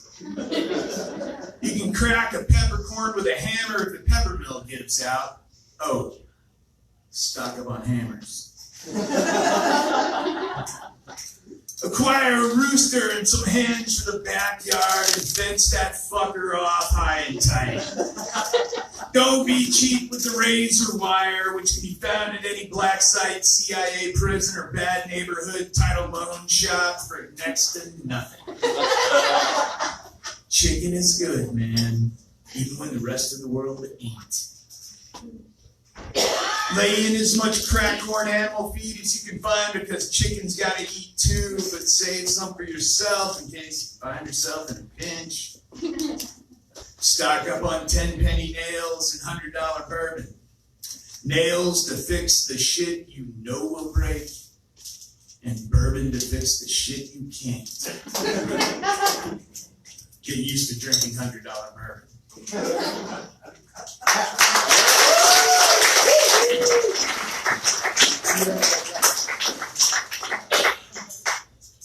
This next poem was in an anthology called Prompts that West 39 Press put out, where the editor, Jeanette Powers, gave us all a writing prompt. We were to write a poem. She selected from those to include in the anthology. My prompt was hollow point. So I went literal and topical. Hollow point. Because bullets don't kill well enough. Manufacturers hollow them to blossom in penetrated flesh. And even though last night 10 police officers and 2 civilians were shot in Dallas, where 5 officers died, and the day before 2 black men were shot to death by police officers on video, live streamed to everyone. And even though 100 people in Orlando were shot while dancing last month, and poor little Tamir Rice and Trayvon Martin and Michael Brown and all the names and all the names and all the names this poem could be filled with, from Sandy Hook, San Bernardino, Charleston, Littleton, Columbine, Fort Hood, Parkland, names of innocents whose places at dinner tables across America are empty, and empty rooms of soldiers killed so far from home, and empty beds in Pakistan, Afghanistan, Libya, Syria, Iraq, Palestine, Chechnya, Serbia, Croatia, all these names, a hollow poem, It's endless reams of pages on pages, written in blood that never dries and is never enough to fill all the hollow points, hollowing, bleeding bodies, these hallowed bodies of the dead.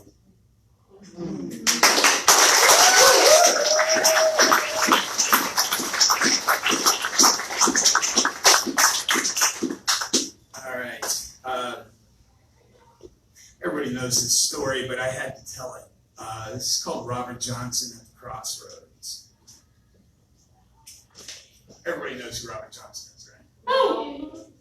Blues musician, the father of what we now know as the modern blues. Chased by hellhounds. Yeah, he had a hellhound on his tail. He sang about it. But the tune Crossroads by Eric Clapton was originally Robert Johnson's. Basically, white British guys have been stealing from him for about 50 years, and he never got paid.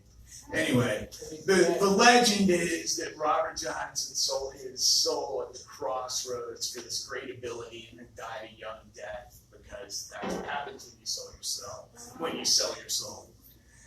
Anyway, Robert Johnson at the Crossroads. Glad I was able to fill that in. Thank you. You've got to spin the bottle just so.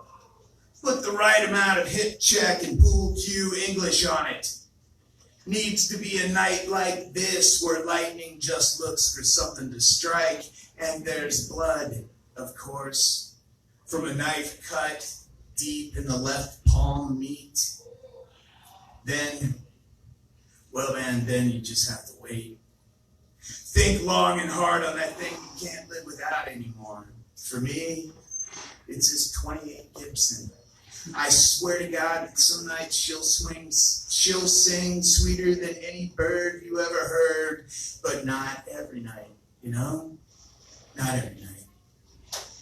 An old man with a shiny cane takes the bottle with my blood and drinks every goddamn drop, licks his lips, and pulls some papers out of his dark jacket pocket. Now, you don't need to read that, son. Just dip this pen into that cut. You want to make your mark now, don't you? Won't cost you anything you're using anyway.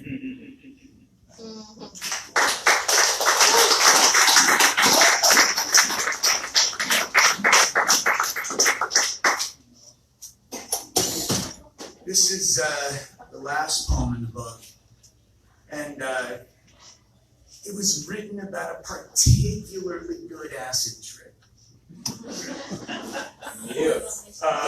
You could always tell in Chapel Hill when the good acid was in town, the air changed. It was beautiful. Anyway, and because it was written when I was young, I had to quote T.S. Eliot to begin the poem. Pretentious and stupid, and nobody do this like I did right now.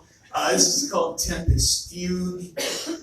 Do I dare disturb the universe? In a minute there is time for decisions and revisions, which a minute will reverse. All right. Yeah. Elliot makes me dry. Anyway. It's a wasteland. Yeah, it is a wasteland. Actually, it's my love song, but anyway. And on the moonlit sundial on Moorhead Planetarium's lawn, we lay right down, you and me, accompanied by trumpets of breeze moving the flesh of raven leaves, resonating eternal rhythms of chlorophyll-filled veins, stiffen toward stars in prayer in the center of all things, born and dead and unborn, echoing at once a symphony of spheres, staining the night in a resolute paradox of existence and non-existence, light and dark, all time and no time, without time to measure, and we, drunk on complexity's thick nectar of chaos and order, bound to all things, here and there, now and forever, then and never, by grace, became travelers in time and space, grasping at the impossibility of moments just past, giddy like children.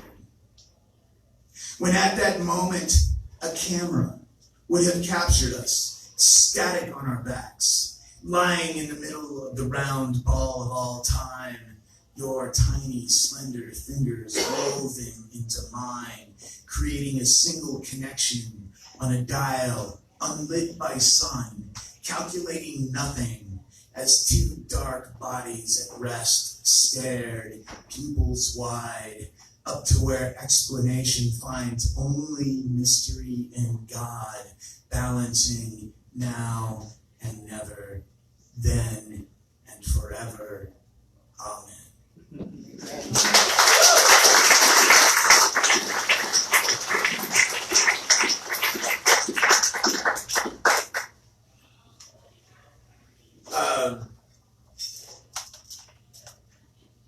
Again, this is well, no, it's not self-explanatory. I get really steamed when people who have no goddamn right to be asking for prayers, because I know their lives are goddamn perfect, when they do so, because they don't need them. There are people who do, and that's where we should spend our time and energy. Anyway, but people with 5-bedroom houses don't need it. Sorry. Anyway, God is on his way. I disagree. Just got a text from the Almighty. He's running a little behind. He was on his way to your subdivision to bless you in your 5-bedroom, 3-bathroom abundance because you are so much in need of divine grace. Anyway, the heavenly El Camino picked up a bolt off the road in the sidewall of the driver's side rear Firestone because of all that highway construction on Interstate 35, and wouldn't you know it, his spare was flat too.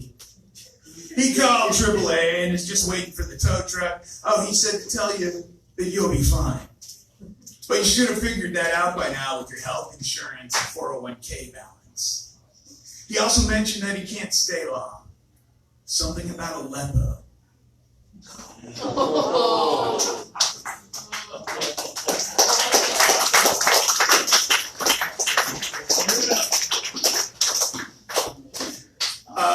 This is an ekphrastic poem about a painting by Georgia O'Keeffe called Ladder to the Moon.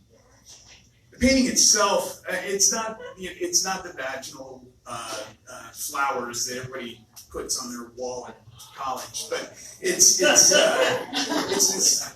handmade wooden ladder kind of suspended in the middle of the air, and this was when she was doing her Red Desert Hills painting. So there's Red Desert Hills below, but it's nighttime, so they're black. And there's a moon up top, and right there in the middle is this ladder. The poem's called Ladder to the Moon. And when I first saw this painting, it just knocked me off my feet, and I had to write about it. When it's time, you'll know. You'll see it hanging in front of you as if it had always been there. A handmade wooden ladder of night-blackened red desert hills. Its bottom rung too high to even jump for. Top rung reaching nothing save the space between earth sand and moon soil. And somewhere past this desert, past everything, strains of music of cinder blocks, choirs of cranes and car horns, and towers in New York reverberating a struggle to reach only higher than they can. If you can just see what is here, then maybe a ladder will fall within your reach. Maybe it will carry you up to touch and stand on a moon of your own, to look down on towers of concrete, steel, and glass that seem so small from there.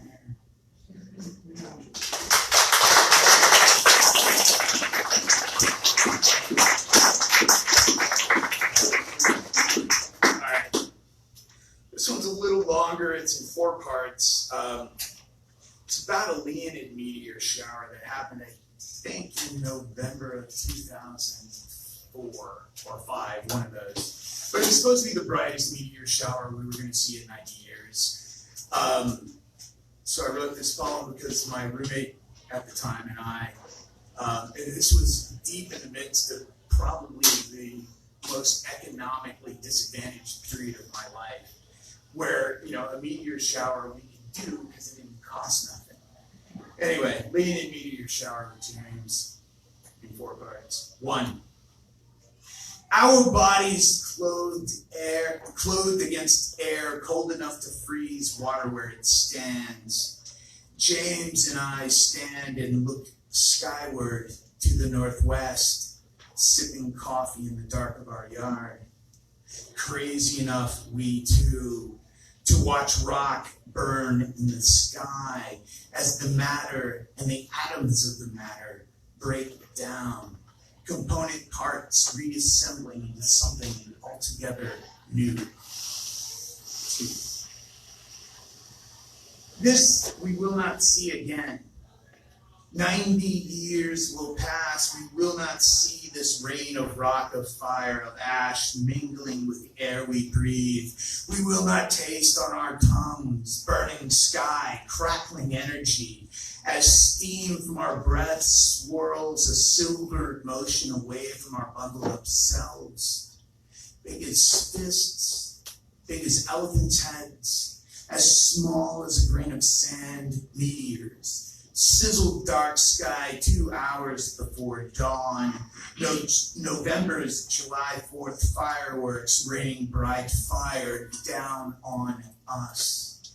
Incandescent particles exploding into air, connecting us to all that is in this infinite expanse where we spin in perfect symmetry. Yeah. 2 more parts. Sorry. I'm dying out there. Anyway, 3. 90 years will pass. Politicians will die. Thank God. Captains of industry will die. Priests will die. And monks. And James. And me. Before meteors meet us again, lighting a dark night with embers, we will all die. He's right. 4. Bringing fire, meteors will shimmer a dark sky. They will pour upon the earth, spread dust from places we have not seen. They will come again out of darkness as before, when the world still steamed in the chill from its new birth. They will bring with them fire, a breath they will breathe into bones and dust and ash. They will breathe into the air, stain the sea, vapor into clouds of fresh mattering. Who will stand in the cold dark then? Who will smell the fire in the night?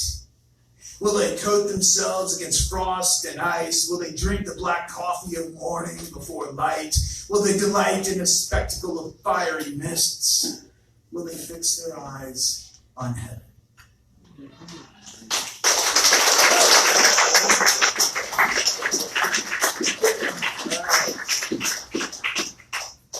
Okay. I keep forgetting how long my poems take. All right, so if I had a greatest hit, it would be this. It's entitled "At the Waffle House." It's the first poem of mine that was ever published in anything that lasted beyond the first issue. It's about a time in my life, because I earned an English degree with a specialization in creative writing at the beginning of the first George Bush's recession. So I was a very well-read, well-spoken waiter for many years, living in my parents' basement.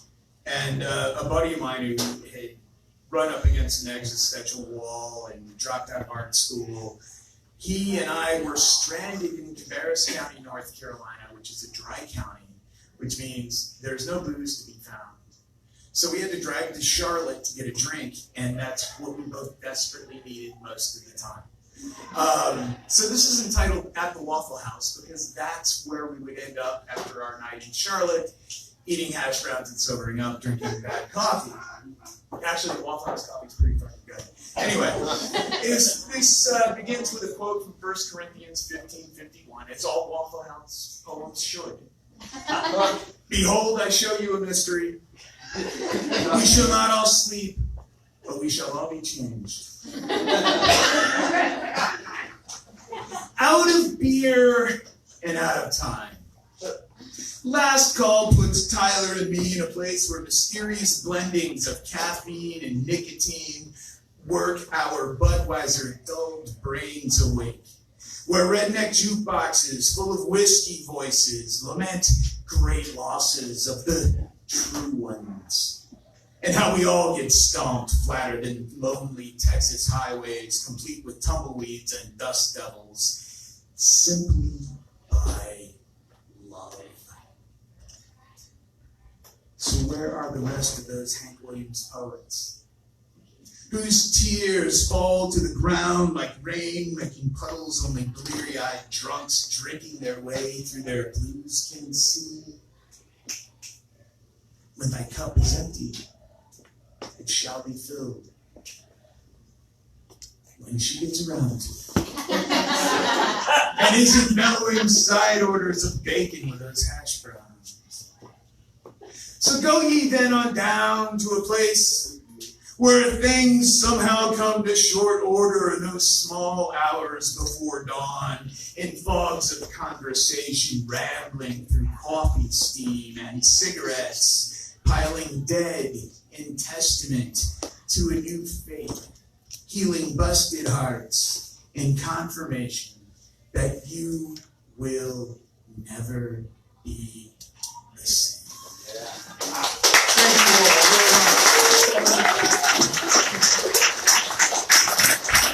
Thank you all very much.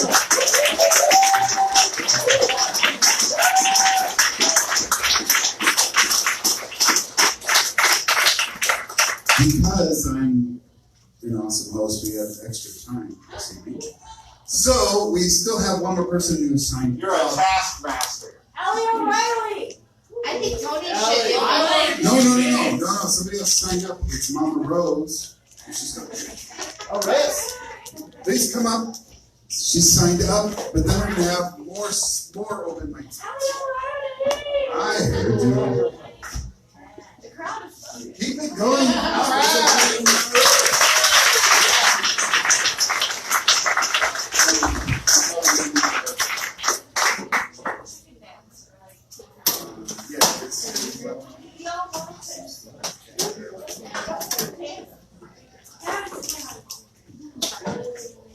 Hi everybody.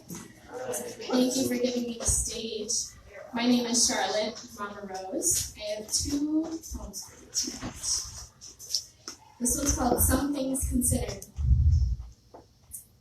Considering how long it must have taken for the one of them to embrace the other, for the one to choose to fall into those strong pine arms, for the pine to accept the white bark of the birch as closest to its own, considering how long their roots were in communion before their branches ever touched, considering the seasons and the rise and fall of moon and sun, considering the crows that call them home with no distinction between the white and brown skin, needles and leaves, considering the decision was made long before the act of touching was finally reality, I suppose I can be more patient. This one's called The Numbers. I don't have paper in my hands or my pockets, but these people, they let me have whatever I want because I have imaginary numbers. I put my piece of plastic and magnets in their plastic magnet machine and it says, yes, she is worthy of the thing. Give it to her now. They hand me the thing. It's mine now. The plastic metal viewing machine says that I have 4,563 numbers left before I run out of numbers, and then they won't let me have the thing anymore. They gave me the numbers when I filled out the form. I told them the name for my face was Charlotte, and they said, you are 6,000 numbers.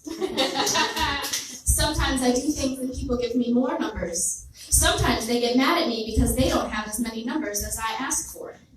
I wonder how many numbers I'm worth if I just stay put, do nothing, and rest. My daughter wonders how I put numbers in the bank and how paper turns to plastic and plastic to symbols on a screen and then into the cookie I promised her if she could touch anything while we were grocery shopping. My daughter wonders why sometimes Mama doesn't have enough numbers to get the cookie or the groceries. I tell her she exists between 1 and 0, and that all the numbers there don't come apart. I tell her about infinity and how she springs again and again from the well of information that is stillness in her heart. I tell her that by the time her age reaches the number of mine, that no one will count numbers for cookies, that her heart will be enough, that her heart is enough. I tell her to plan for the fall of capitalism, that imaginary numbers won't last. I tell her that I don't know who gives us all the numbers, but that we are taking them back, that we are between 1 and 0, that we are the space between the numbers, and that there is no space between the numbers, and she asks for the cookie in my hands. Thank you all.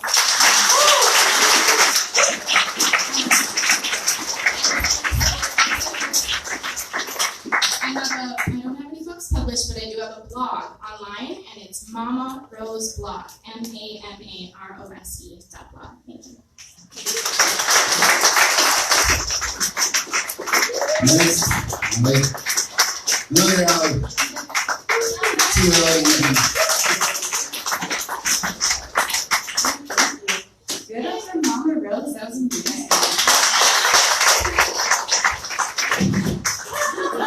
Let's do this.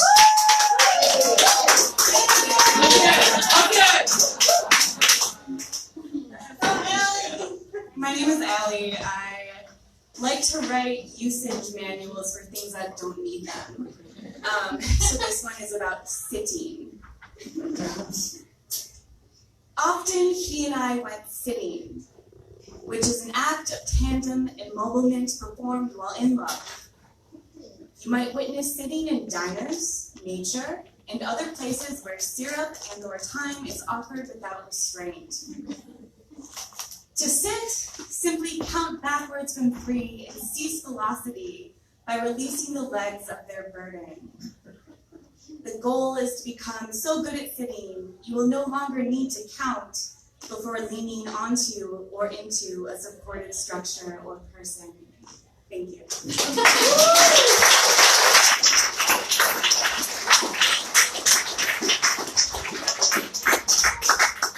My next poet is Jas Abramowitz.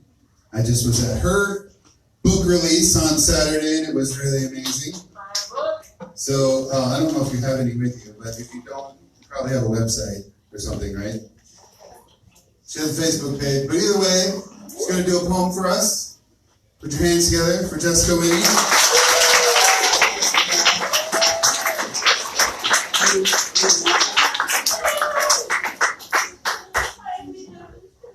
Good evening. Good evening. Good evening. It's wonderful to share this space with you, to hear some new poetry I have never heard. My virgin ears have been blessed. I am a mother of 6. I'm a 6th grade teacher, and I'm also a poet. The piece that I would like to share with you, the heart of it is an acrostic poem. It is entitled Muhammad Noor. If you do not know, he was the first Somalian officer hired in Minnesota. He also was the first Somalian officer to kill an unarmed white woman, and he was also the first officer to receive 12 and a half years prison sentence for his crime. Follow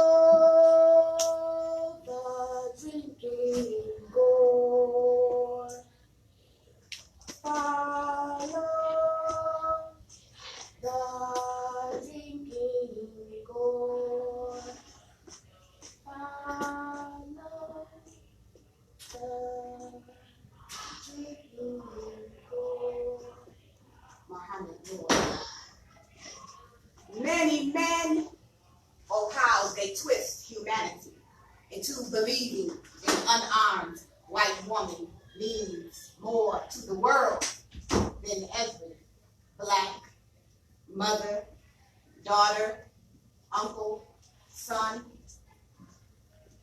Deferred, degraded, dehumanized. Nevertheless, we continue our journey underground, following the board. Restitution rests in reparations. Muhammad Noor. Later for this supremacist America KKK and bullshit. When the sun comes up and the last quail calls, follow the drinking gourd. Thank you.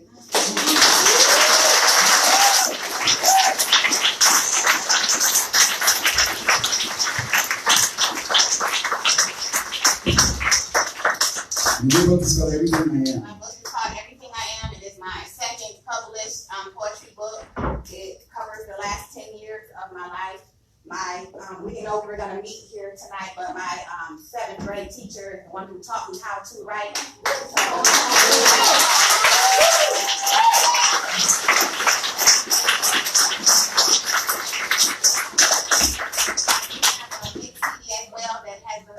Of my love poems that are in the book, so I have a few of those this evening if anybody wants. Buy stuff, buy stuff, buy stuff. And this is complimentary. Oh. This is a blessing.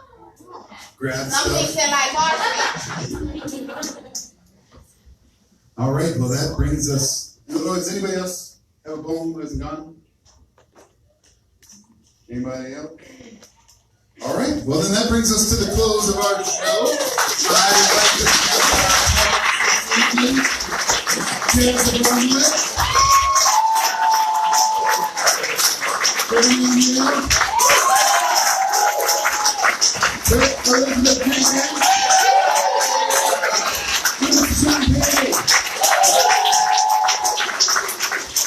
Our next show is on July 17th.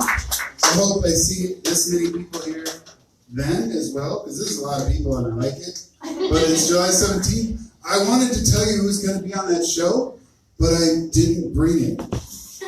So it will be on our website. This is our website right here. Who's coming in September? Oh, Jessica's coming in September. Remember who's going to be on October, was it? Oh, November? He's until, was it October? So we got teacher people, and I started at the open mic here too, so it's definitely a stepping stone to being a feature on this show. So thank you everybody very much for coming. I appreciate you all. You have a wonderful night. Please tip your bartender well and drive safe. I'm Tony Plocido, and this is Jenkins.